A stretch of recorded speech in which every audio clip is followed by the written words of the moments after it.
Bukankah ini membuat Anda kagum kepada Tuhan Allah? Bukan kagum pada Israel, bukan. Kagum kepada Allah yang buat mereka tercerai ke ujung-ujung bumi, Tuhan Allah. Yang bawa kembali mereka, Tuhan Allah. Yang bilang mereka tidak akan dicabut lagi, Tuhan Allah. Yang bilang bangsa-bangsa sekelilingnya akan pusing, Tuhan Allah. Ya. Yang bilang nanti seluruh bangsa-bangsa bergabung lawan mereka, Tuhan Allah. Nanti kita lihat lagi, apalagi yang Tuhan Allah ngomong tentang Israel. Aku berkata kepadamu, kasihilah musuhmu, berbuatlah baik bagi yang membencimu, mintalah berkat bagi yang mengutuk, berdoa bagi yang mencacimu.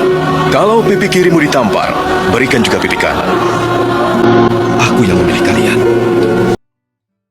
Saudara yang diberkati oleh Tuhan Yesus Kristus, seperti yang saya katakan bahwa apa yang terjadi hari-hari ini di sekitar kita, apalagi seputaran Israel, saudara-saudara, itu adalah sesuatu yang sudah dinubuatkan, bukan sesuatu yang kebetulan. Apatah lagi kita berurusan dengan bangsa yang namanya Israel. Alkitab adalah firman-Nya Allah yang sempurna. Tidak ada satu bagian pun yang diberikan kebetulan. Semua betul-betul diilhamkan oleh Roh Kudus. Makanya dalam 2 Timotius 3 ayat 16 kita diingatkan ayat ini ya. Kalau bisa baca dari ayat 15 supaya kita tahu bahwa yang dibahas di sini adalah kitab suci. Silakan.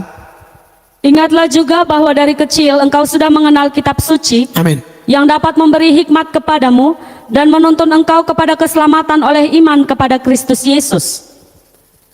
Terus Segala tulisan yang diilhamkan Allah memang bermanfaat untuk mengajar, untuk menyatakan kesalahan, untuk memperbaiki kelakuan, dan untuk mendidik orang dalam kebenaran. iya, jadi yang saya persoalkan di bagian awal dari ayat 16 ini, segala tulisan itu diilhamkan Allah. Dan tidak ada satu nubuat pun di dalam Alkitab yang dibicarakan lalu yang bicara atau yang menulis yang bernubuat asal-asalan. Tidak ada. Semua betul-betul dengan dorongan Roh Kudus. 2 Petrus 1 ayat 20 dan 21, silakan. Yang terutama harus kamu ketahui Ya. ialah bahwa nubuat-nubuat dalam kitab suci tidak boleh ditafsirkan menurut kehendak sendiri.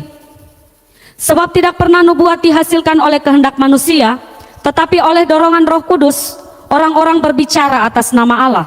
Iya, jadi saudara-saudara, oleh dorongan Roh Kudus orang-orang berbicara atas nama Allah. Karena tidak ada orang bicara sembarangan, tapi semua oleh dorongan Roh Kudus. Artinya Allah yang bicara melalui juru bicaranya para nabi. Ya. Peperangan-peperangan yang dialami oleh Israel atau bencana-bencana yang dialami oleh Israel itu tidak kebetulan, dan pasti Tuhan pakai nabi-nabinya. Amos pasal 3 ayat 6 dan 7 misalnya dikatakan demikian. Adakah sangkakala ditiup di suatu kota dan orang-orang tidak gemetar? Betul. Adakah terjadi malapetaka di suatu kota dan Tuhan tidak melakukannya? Jadi peperangan-peperangan yang dialami Israel, saya yakin itu ada dalam rencana Allah. Ayatnya yang ke-7 mengatakan begini. Sungguh Tuhan Allah tidak berbuat sesuatu tanpa menyatakan keputusannya kepada hamba-hambanya para nabi. Garis bawahi kalimat ini. Tuhan Allah tidak berbuat sesuatu tanpa menyatakan keputusannya kepada hamba-hambanya para nabi. Jadi dikaitkan dengan Petrus tadi, Amos, semua selaras. Bahwa orang kalau bicara atas nama Tuhan, itu pasti karena dorongan dari Allah sendiri. Allah bisa bicara langsung, tetapi ayat ini mengatakan Allah tidak akan berbuat sesuatu tanpa menyatakan keputusannya kepada hamba-hambanya para nabi. Nah, mari secara spesifik supaya tidak keluar dari tema. Sekarang tentang Israel. Mulai dari Tuhan menjanjikan tanah perjanjian, Bapak Ibu sudah tahu ya, datanya terlalu banyak. Tuhan janji mulai dari Abraham, saudara-saudara, ya, lalu turun kepada Ishak, turun kepada Yakub, dan seterusnya dan seterusnya. Itu semua benar-benar janji Allah yang tidak mungkin meleset. Tapi mari kita maju lagi. Kita lihat bahwa Israel akhirnya melawan, tegar tengkuk. Dan konsekuensinya ialah Allah membuat mereka tersebar di berbagai negara. Di Amerika ada orang Yahudi, di Eropa ada orang Yahudi, ya. Di Asia ada orang Yahudi, di Afrika ada orang Yahudi. Bahkan kabarnya di Indonesia, di beberapa suku ada orang Yahudi, beberapa artis berdarah Yahudi. Saudara tahu kenapa bangsa Israel bisa tersebar di semua tempat? Itu sudah dinubuatkan jauh-jauh hari oleh hamba Tuhan, dalam hal ini Musa, saudara-saudara. Dalam Ulangan pasal 28 mulai ayat 63, saudara perhatikan ya. Ulangan pasal 28 mulai ayat 63. Dikatakan demikian. Seperti Tuhan bergirang karena kamu untuk berbuat baik kepadamu dan membuat kamu banyak, Ya. demikianlah Tuhan akan bergirang karena kamu untuk membinasakan dan memunahkan kamu, dan kamu akan dicabut dari tanah kemana engkau pergi untuk mendudukinya. Saudara lihat, kamu akan dicabut dari tanah kemana engkau pergi untuk mendudukinya. Maka kita tahu sejarah Israel itu mereka menyebar ke seluruh negeri. Nanti kita bahas sampai mereka pulang kembali ke Palestina. Negara sekarang Israel yang lagi kacau-kacau ini, itu sudah ada semua dalam Alkitab. Jadi saudara jangan sampai lewatkan materi ini. Ya, ayat 64. Tuhan akan menyerahkan engkau ke antara segala bangsa dari ujung bumi ke ujung bumi. Saudara lihat, makanya di semua tempat mereka ada. Kemudian, Di sanalah engkau akan beribadah kepada Allah lain yang tidak dikenal olehmu ataupun oleh nenek moyangmu, yakni kepada kayu dan batu. terus, Engkau tidak akan mendapat ketentraman di antara bangsa-bangsa itu, dan tidak akan ada tempat berjejak bagi telapak kakimu. iya, Tuhan akan memberikan di sana kepadamu hati yang gelisah, iya, mata yang penuh rindu, Iya. dan jiwa yang merana. terus, Hidupmu akan terkatung-katung, siang dan malam engkau akan terkejut dan khawatir akan hidupmu. nah makanya saudara lihat ya, sejarah ketika Israel ada di negeri orang, aduh, pembantaian terhadap orang Yahudi itu di mana-mana. Zaman Hitler saja itu mungkin 6 jutaan orang Yahudi dibantai. Itu semua sebenarnya sudah ada dalam nubuatan ini, bahwa mereka akan sengsara. Tetapi saudara, setiap apa yang mereka alami, sampai peperangan, penindasan yang mereka alami, Tuhan janji Tuhan akan bawa pulang mereka kembali ke negeri mereka. Makanya kita tahu bahwa di zaman Israel modern, ketika ada seruan untuk Israel merdeka, mencari tempat, akhirnya mereka kembalilah ke Israel yang sekarang ini, saudara-saudara. Dan itu pun Tuhan sudah berjanji. Bukan hanya Tuhan bilang bagaimana mereka disebarkan atau menyebar dari ujung bumi yang satu ke ujung bumi yang lain, sampai di semua negara ada orang Yahudi. Tapi Allah juga berjanji mereka akan pulang kembali. Dan nanti apa yang akan terjadi setelah mereka pulang kembali, itu sudah ada. Mari kita lihat Yeremia pasal 16 ayat 15. Melainkan demi Tuhan yang hidup, yang menuntun orang Israel keluar dari tanah utara dan dari segala negeri kemana ia telah mencerai-beraikan mereka. Iya. Sebab aku akan membawa mereka pulang ke tanah yang telah kuberikan kepada nenek moyang mereka. Anda lihat, karena mereka nakal, namanya Tuhan itu kan suci, dia kasih tapi dia suci. Tuhan bilang, negeri yang saya sudah kasih kau, saya akan cabut kau dari sana, dan saya bawa keliling kau dari ujung bumi satu ke ujung bumi yang lain. Tapi kemudian Tuhan janji lagi Israel, nanti saya akan bawa pulang engkau. Saudara catat Yeremia 16 ayat 15 ini. Sebab aku akan membawa mereka pulang ke tanah yang telah kuberikan kepada nenek moyang mereka. Yang mana? Palestina sekarang ini. Nah, ini makanya ini jadi masalah di sini. Tapi saudara-saudara, ini memang firman Allah, ini rencana Allah. Bandingkan juga tentang kepulangan mereka ini dalam Yehezkiel pasal 11 ayat 16 dan 17 ya. Oleh sebab itu katakanlah, beginilah firman Tuhan Allah. Ya, Walaupun aku membawa mereka jauh-jauh di antara bangsa-bangsa betul. dan menyerahkan mereka di negeri-negeri itu, Ya. dan aku menjadi tempat kudus yang sedikit artinya bagi mereka di negeri-negeri di mana mereka datang. Terus 17. Oleh sebab itu katakanlah, beginilah firman Tuhan Allah. Amin. Aku akan menghimpunkan kamu dari bangsa-bangsa dan mengumpulkan kamu dari negeri-negeri di mana kamu berserak, dan aku akan memberikan kamu tanah Israel. Saudara, makanya ini yang kenapa kemudian mereka pulang kembali. Kan itu ada sejarahnya. 1948 itu kan mereka merdeka. Itu karena apa yang dinubuatkan di dalam Yeremia, Yehezkiel tergenapi. Ini benar, Tuhan sudah janji. Kita lihat lagi Yehezkiel 34 ayat 13. Ya, perhatikan. Aku akan membawa mereka keluar dari tengah bangsa-bangsa dan mengumpulkan mereka dari negeri-negeri dan membawa mereka ke tanahnya. Itu janji Tuhan. Ya, jadi Tuhan pasti bawa pulang mereka, saudara. Dan memang mereka sudah duduk di sana. Nanti baru kita lihat. Tapi kenapa kacau begitu? Itu juga sudah ada nanti, lengkap di Alkitab. Makanya saudara yang tidak baca Alkitab rugi besar. Alkitab kita ini ngomong semua, apalagi tentang Israel. Itu memang sorotan khusus. Ayo kita pindah ke Yehezkiel. Tadi Yehezkiel 34 ayat 13 ya. Yehezkiel 36 ayat 24. Perhatikan. Aku akan menjemput kamu dari antara bangsa-bangsa, Ya. dan mengumpulkan kamu dari semua negeri, dan akan membawa kamu kembali ke tanahmu. Saudara lihat, akan membawa kamu kembali ke tanahmu. Tanah yang mana? Yang Tuhan janji kepada Abraham, Ishak, Yakub. Tanah yang mana? Yang ketika mereka nakal, mereka melawan aturan Allah, Allah bilang, aku cabut engkau, aku bawa kau kemana-mana. Tapi Tuhan bilang, aduh, kalau di negeri lain mereka puji Tuhan kurang mantap, harus kembali ke tanah itu. Tuhan bawa kembali lagi.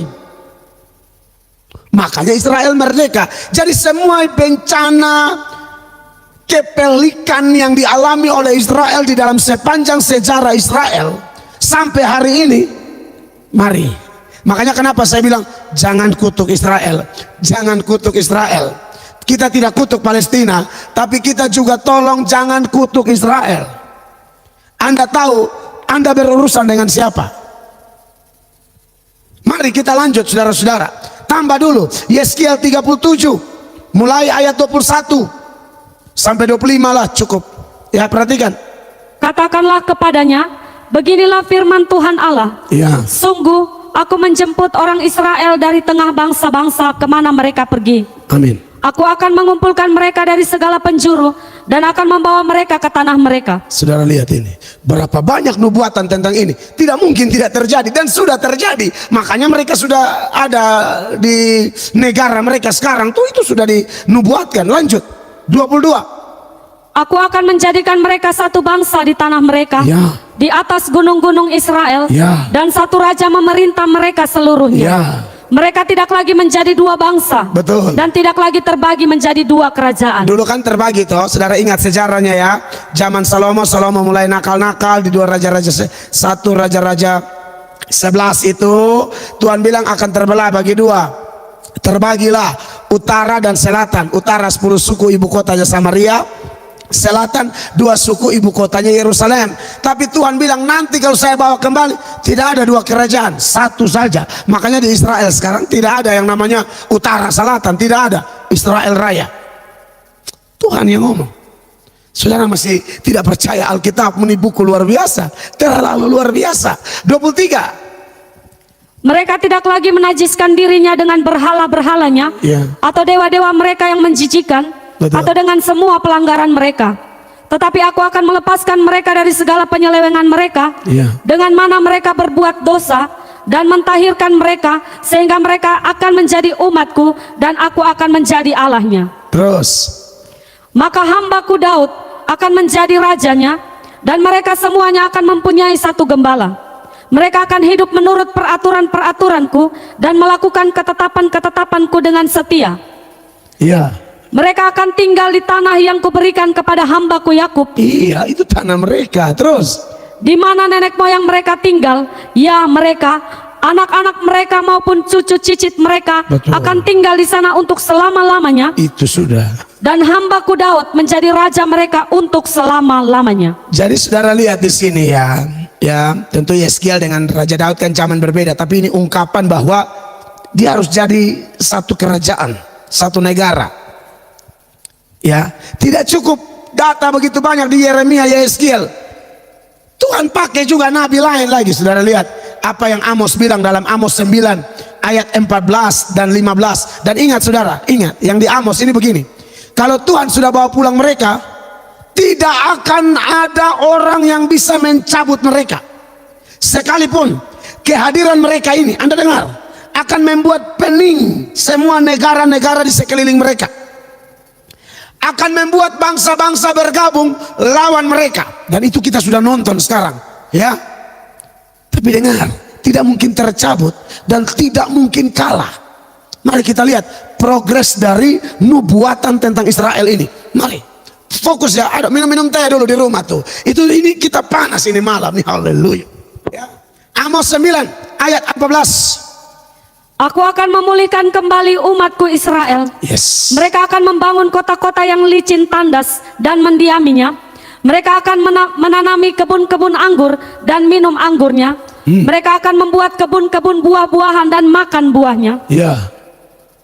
Maka aku akan menanam mereka di tanah mereka. Betul. Dan mereka tidak akan dicabut lagi dari tanah yang telah kuberikan kepada mereka. Tidak bisa. Firman Tuhan Allahmu. Tidak ada yang bisa mencabut mereka lagi dari tanah itu.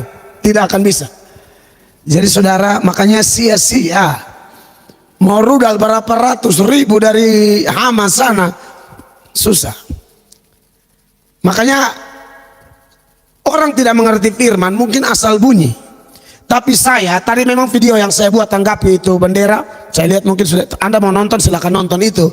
Tapi memang saya sudah janji bahwa malam ini saya akan buat satu live dan kita belajar lebih dalam tentang ungkapan-ungkapan dari para pendeta termasuk saya. Jangan kutuk mereka. Di belakang mereka tuh Allah pencipta langit dan bumi. Saudara dengar ini, ya. Ini khusus buat orang Kristen. Di luar Kristen yang sudah bergabung ya, Anda mungkin bisa dapat informasi ini. Dan kalau sudah di sana tidak boleh, bahkan tidak ada yang bisa mencabut mereka lagi. Tetapi ini yang terjadi, yang kita lihat sejak Israel merdeka sampai hari ini, kan ada peperangan 6 hari, peperangan Gaza, peperangan sampai sekarang nih mungkin lagi berlangsung rudal-rudal berterbangan ke Israel, atau Israel sedang terbangkan rudal ke Hamas dan lain sebagainya. Anda dengar, tidak ada orang yang bisa melawan Israel. Mereka boleh pening, mereka boleh bergabung lawan dia, tapi saudara lihat nanti api Tuhan itu ya menjilat ke kiri ke kanan. Mungkin api yang sekarang ya Tuhan pakai rudal-rudal Israel. Saudara melihat ayatnya, mari kita maju lagi. Zakaria pasal 12 mulai ayat 1 dahulu ya. Ucapan ilahi, firman Tuhan tentang Israel. Ya. Demikianlah firman Tuhan yang membentangkan langit dan yang meletakkan dasar bumi dan yang menciptakan roh dalam diri manusia. Saudara lihat di sini ya, ayat 1 dimulai dengan ucapan ilahi, firman Tuhan tentang Israel. Jadi ini saya tidak out of context ya, betul-betul firman Allah yang kita kutip. Tuhan ngomong apa tentang bangsa ini dan bangsa-bangsa di sekeliling Israel setelah mereka dibawa pulang, dan Tuhan bilang kamu tidak akan dicabut lagi dari situ, tidak akan. Sampai Tuhan Yesus kembali, tidak mungkin dicabut dari situ lagi. Tapi bagaimana? Yang kita lihat sekarang, orang sekeliling dia rese sekali. Dulu peperangan semua 10 negara Arab bergabung, mau Mesir, mau segala macam itu, Yordania, mau Syria, mau semua Irak, segala macam. Anda lihat di sana, betul bahwa kehadiran mereka bikin pusing itu negara-negara sekeliling mereka. Ayat 2, perhatikan. Sesungguhnya aku membuat Yerusalem menjadi pasu yang menyebabkan segala bangsa di sekeliling menjadi pening. Ya. Juga Yehuda akan mengalami kesusahan ketika Yerusalem dikepung. Saudara garis bawah ya. Sesungguhnya aku membuat Yerusalem menjadi pasu yang menyebabkan segala bangsa di sekelilingnya menjadi pening. Pasu itu tentu apa? Saudara bertanya ya. Saya langsung komentari sebelum baca lanjut, karena dari terjemahan yang lain dari bahasa Indonesia sehari-hari dia bilang, aku akan membuat Yerusalem seperti piala berisi anggur, negeri-negeri tetangganya akan meminumnya dan terhuyung-huyung seperti orang mabuk. Pening, pusing lihat Israel. Kenapa dia sekecil ini kok kuat sekali? Ya. Saya sebagai pribadi yang sudah Tuhan bawa ke Israel, Saya bisa rasakan perbedaan itu. Dia tuh sangat menggoda, sangat menarik. Orang Kupang bilang mau baku rampas dia. Itu Israel. Ayat 3, lanjut dulu. Maka pada waktu itu aku akan membuat Yerusalem menjadi batu untuk diangkat bagi segala bangsa. Ya, Siapa yang mengangkatnya pastilah mendapat luka parah. itu dia. Itu yang Tuhan bilang. Jangan ganggu dia. Terus, Segala bangsa di bumi akan berkumpul melawannya. saudara lihat toh? Makanya sekarang sudah mulai semua kumpul, kirim tentara lawan Israel. Kebijakan dari pemerintah Indonesia juga sudah dibuat. Itu sudah ada di Alkitab. Tentu kita tidak protes, bilang jangan, orang Alkitab sudah bilang orang akan lawan dia. Tapi nanti saya kasih tahu menang atau tidak, tidak mungkin. Kumpul sudah semua. Silakan pergi, karena itu sudah ada di nubuatan. Jadi kami yang belajar Alkitab, lihat ini di media, tidak kaget. Karena kami tahu semua data tentang mereka itu ada. Saudaraku, bukankah ini membuat Anda kagum kepada Tuhan Allah? Bukan kagum pada Israel, bukan. Kagum kepada Allah yang buat mereka tercerai ke ujung-ujung bumi, Tuhan Allah. Yang bawa kembali mereka, Tuhan Allah. Yang bilang mereka tidak akan dicabut lagi, Tuhan Allah. Yang bilang bangsa-bangsa sekelilingnya akan pusing, Tuhan Allah. Ya. Yang bilang nanti seluruh bangsa-bangsa bergabung lawan mereka, Tuhan Allah. Nanti kita lihat lagi, apalagi yang Tuhan Allah ngomong tentang Israel. Saudara, di ayat 3 ini saya suka terjemahan 85-nya, dia bilang begini. Tetapi bila mana hari itu tiba, aku akan membuat Yerusalem seperti batu yang berat. Bangsa manapun yang mencoba mengangkatnya akan mendapat celaka. Semua bangsa di dunia akan bergabung untuk menyerang Yerusalem.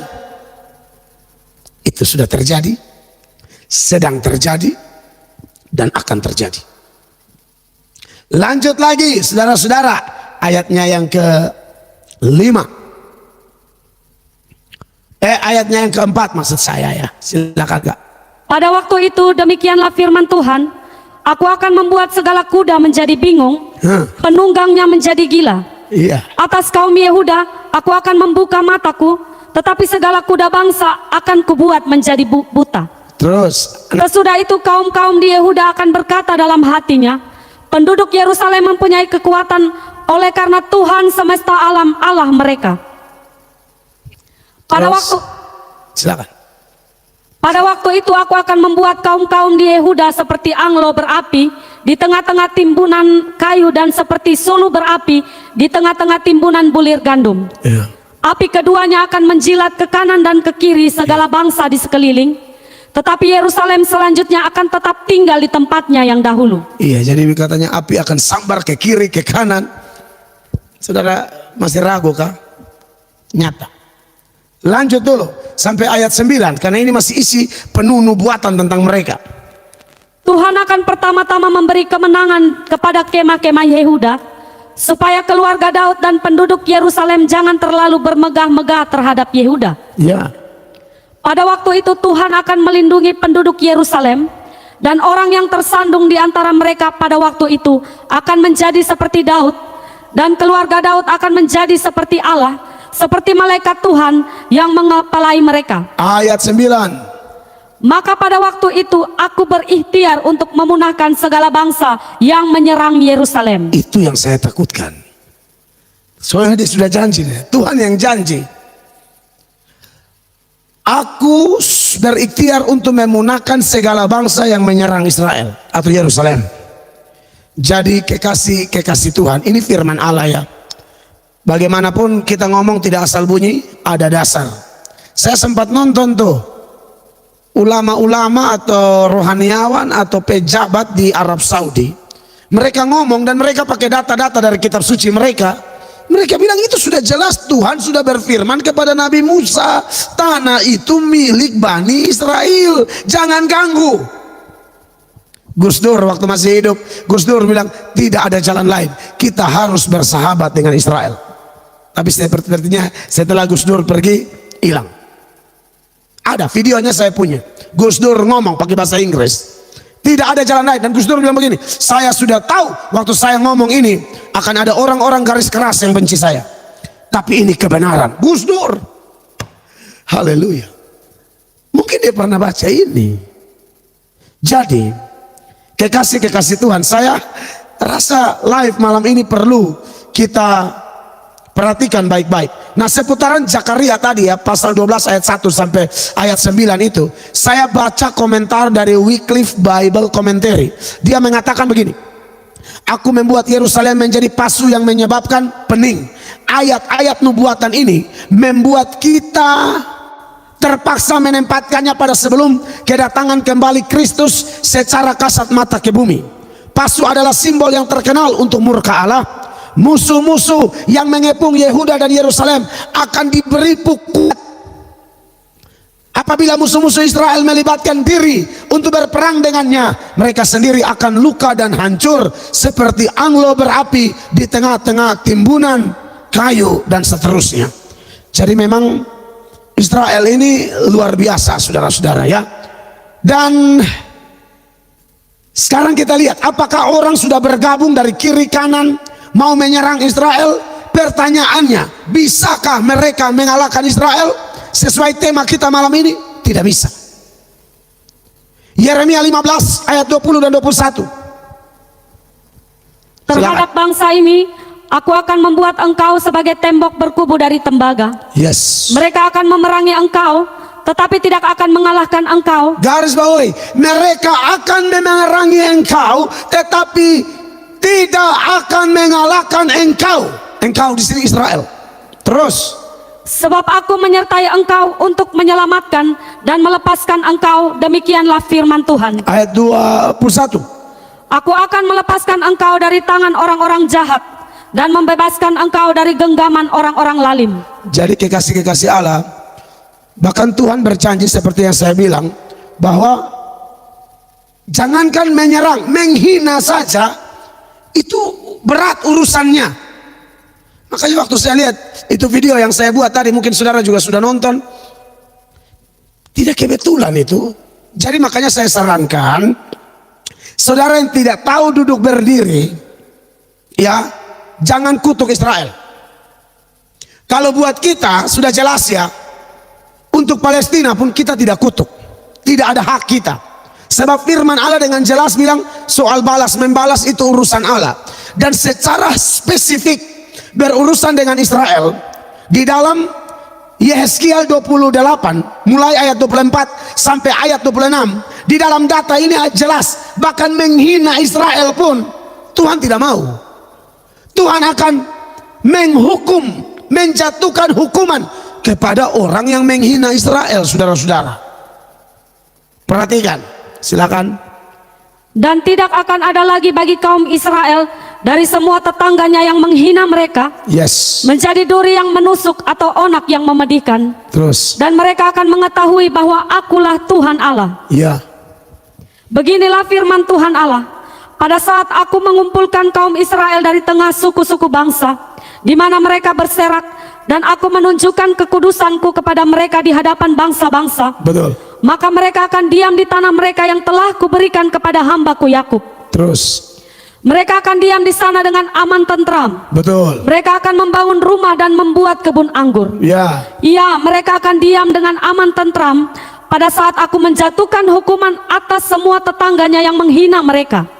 Dan mereka akan mengetahui bahwa akulah Tuhan Allah mereka. Saudara, bukan saya yang ngomong.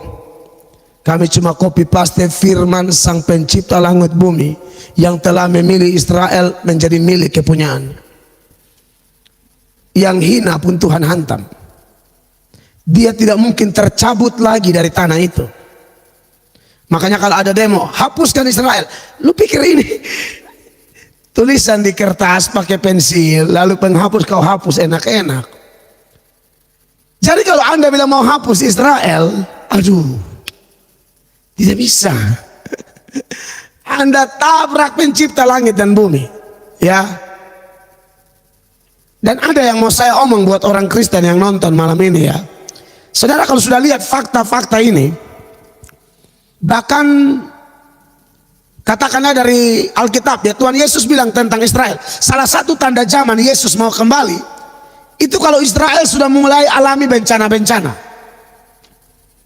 katakanlah nubuatan khusus di dalam Matius 24 mulai ayat 1. Di sini nanti kita lihat ada beberapa penekanan bahwa ini Tuhan sudah mau kembali ini. Saudara kalau ikuti pembagian zaman ya, dari awal zaman dari Adam dia sampai di Abraham, dari Abraham ke Daud, lalu dari Daud sampai ke masa diam antara Maliaki dan Matius itu silent years. Dari masa diam lalu dia lari kepada zaman Tuhan Yesus, di mana dia lahir, melayani, disiksa, disalibkan, mati dan dikuburkan, kemudian dia bangkit. Lalu ada kehancuran Yerusalem tahun 70 Masehi, itu yang ada di Matius 24 dinubuatkan. Lalu kemudian dia maju kepada pengembaraan dari Israel yang tadi menyebar ke sana kemari ya. Kemudian dia pulang kembali dan terbentuknya negara baru. Berarti waktu yang sisa ini Tuhan sudah mau kembali. Dikit, pendek sekali. Untuk itu membuat kita paham dan berjaga-jaga. Mari kita bandingkan dulu dengan Matius 24 mulai ayatnya yang pertama. Perhatikan, dikatakan demikian. Sesudah itu Yesus keluar dari bait Allah lalu pergi. Ya. Maka datanglah murid-muridnya dan menunjuk kepada bangunan-bangunan bait Allah. Terus Ia berkata kepada mereka, kamu melihat semuanya itu? Aku berkata kepadamu, sesungguhnya tidak satu batu pun di sini akan dibiarkan terletak di atas batu yang lain. Semuanya akan diruntuhkan. ini bicara runtuhnya bait Allah. Nah, posisi bait Allah yang runtuh betul-betul tidak ada. Sampai sekarang lokasi itu berdirilah Masjid Al-Aqsa. Yesus sudah ngomong ini akan runtuh semua, rata. Saudara lihat apa yang kebetulan? Tidak ada. Semua benar-benar dinubuatkan. Lalu dia lanjut di ayatnya yang ketiga. Ketika Yesus duduk di atas bukit Zaitun, datanglah murid-muridnya kepadanya untuk bercakap-cakap sendirian dengan dia. Iya. Kata mereka, katakanlah kepada kami, bila manakah itu akan terjadi, dan apakah tanda kedatanganmu dan tanda kesudahan dunia? Saudara lihat ya, ini kita lagi bicara apa yang dialami oleh Yerusalem Israel dikaitkan dengan tanda-tanda kiamat, tanda-tanda kedatangan Yesus yang kedua. Murid-murid mulai tanya nih, katakanlah kepada kami, bila manakah itu atau kapan akan terjadi dan apakah tanda kedatanganmu dan tanda kesudahan dunia? Kita percaya Tuhan Yesus kembali. Kalau tidak salah mungkin orang Islam juga percaya kalau Nabi Isa kembali kiamat, karena dia Imam Mahdi atau apalah begitu, saya kurang mengerti. Tapi kalau di Alkitab kita jelas gitu loh ya. Nah, apa tandanya? Langsung kita lompat ke ayat 15. Ayat 15 dari Matius 24, silakan Kak. Jadi apabila kamu melihat pembinasa keji berdiri di tempat kudus, Ya. menurut firman yang disampaikan oleh Nabi Daniel, Ya. para pembaca hendaklah memperhatikannya. Ya. Kemudian ayatnya yang ke langsung 32 coba. Para pembaca perhatikan ayat 32. Tariklah pelajaran dari perumpamaan tentang pohon ara. Iya. Apabila ranting-rantingnya melembut dan mulai bertunas, kamu tahu bahwa musim panas sudah dekat. Oke. 33. Demikian juga jika kamu melihat semuanya ini, ketahuilah bahwa waktunya sudah dekat, sudah di ambang pintu. Sampai di situ. Jadi saudara lihat ini ya. Kalau kita lihat persoalan berkaitan Israel, Tuhan ngomong di Matius 24 ini, satu batu pun tidak akan berdiri di atas batu yang lain. Rata tanah. Itu kapan? Waktu Jenderal Titus datang. Itu kisah nyata, sejarah. Satu dunia yang belajar sejarah tahu. Jenderal Titus datang, lalu kasih rata sampai akar-akar. Lalu kemudian berjalannya waktu, dikuasai oleh Islam sempat, lalu bangunlah Masjid Al-Aqsa di situ. Itu lokasi persis bait Allah, itu sudah habis. Nah, Tuhan Yesus bilang begini, kalau kamu lihat itu semua, Tuhan Yesus bilang begini, itu sudah dekat, sudah di ambang pintu. Itu tahun berapa? 70. Sekarang 2021, Tuhan izinkan kita lihat lagi fenomena ini. Masihkah Anda bermain-main dengan waktu? Jangan. Tuhan pasti kembali, saudara-saudaraku. Waktunya sudah dekat. Apa yang dialami oleh Israel tentu ada pelajaran-pelajaran penting. Di antaranya, yang pertama, bahwa semua yang tertulis di dalam Alkitab itu tidak kebetulan. Dalam Roma pasal 15 ayatnya yang keempat dikatakan demikian. Perhatikan, Sebab segala sesuatu yang ditulis dahulu Yes. telah ditulis untuk menjadi pelajaran bagi kita, Amin. supaya kita teguh berpegang pada pengharapan Yes. oleh ketekunan dan penghiburan dari kitab suci. Jadi saudara-saudara, ini tidak ditulis kebetulan. Orang Kristen harus berpegang teguh kepada kitab suci. Semua tentang Israel tidak ada yang kebetulan. Dan hal yang kedua, bahwa Israel tidak bisa dikalahkan. Itu kenapa? Apa yang menyebabkan itu? Di dalam Roma pasal 8 ayat 31 dikatakan apa? Perhatikan. Sebab itu apakah yang akan kita katakan tentang semuanya itu? Yes. Jika Allah di pihak kita, siapakah yang akan melawan kita? Tidak bisa, saudara-saudara. Tidak ada yang bisa lawan kita. Jadi, kalau Israel tidak bisa dikalahkan, ingat, bukan Israelnya hebat. Bukan. Tuhan yang hebat. Makanya Salomo, salah satu raja Israel yang terkenal itu, dalam Mazmur 127 ayat 1, dia bilang apa? Untuk mengingatkan kita, supaya kalau kita sukses, kita berhasil, kita jangan sombong. Perhatikan ini.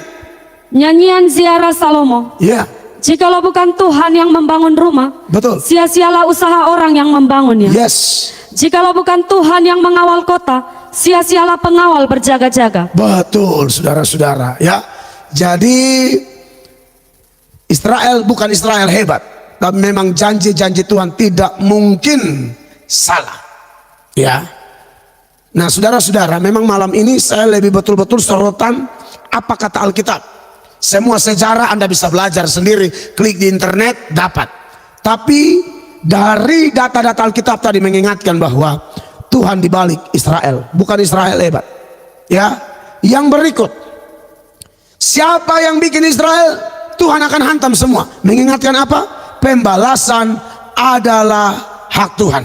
Roma pasal 12 ayat 19 berbunyi demikian. Perhatikan. Saudara-saudaraku yang kekasih, Yes. janganlah kamu sendiri menuntut pembalasan, Ya, tetapi berilah tempat kepada murka Allah. betul. Sebab ada tertulis, pembalasan itu adalah hakku. Akulah yang akan menuntut pembalasan, firman Tuhan. Jadi saudara yang sudah mengerti, kita bukan dididik untuk bela Israel kayak kita saja yang mau berperang. Tidak usah. Tidak usah. Orang Palestina juga tidak usah Anda kutuk.